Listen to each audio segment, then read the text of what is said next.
Okay, this is the truck at an idle. As you can probably hear, there's quite a mess.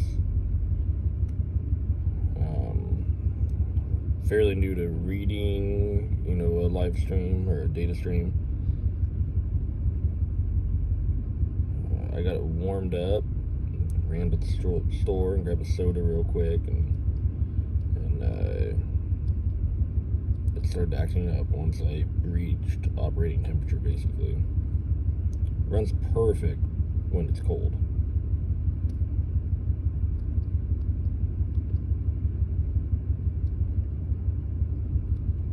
You can see the spark advance just jumping all around here.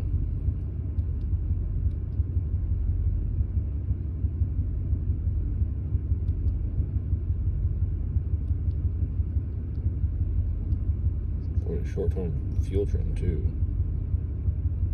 There's positive 4.7, positive 7.0, negative 14.1 there. It's all over the place. So what I figured out, I have a set of new Motorcraft coils on the way. I just got the new Motorcraft plugs on Friday. So I'm going to change all that out, go back to 100% OEM and see if that will help, because I'm getting random things. Cylinder 3 misfire, cylinder 4 misfire, cylinder 5, cylinder 6, and so I change things out, and then it comes back or goes or here and there. So I don't think it's a parts component. Maybe it's a wiring component, possibly. Or maybe it's more along the lines of an injector, because I have dealt with the coils, or the coil on plugs. I dealt with them quite a bit with this truck. It's always had issues with those, but now it's much worse than normal.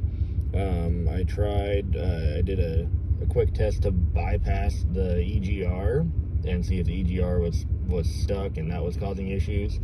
It didn't seem to make much of a difference. Made a little bit, but not much. So I think it was just eliminating the EGR out of the system temporarily is what changed it. It seemed to run a little better without the EGR in the system. Obviously it had the P1400 engine code for EGR flow insufficient, but any help would be appreciated. I feel like I'm chasing my tail here. Thanks. 2001 F150 with the 5.4, and we are now at 312,532 miles on it. Thanks, guys. Bye.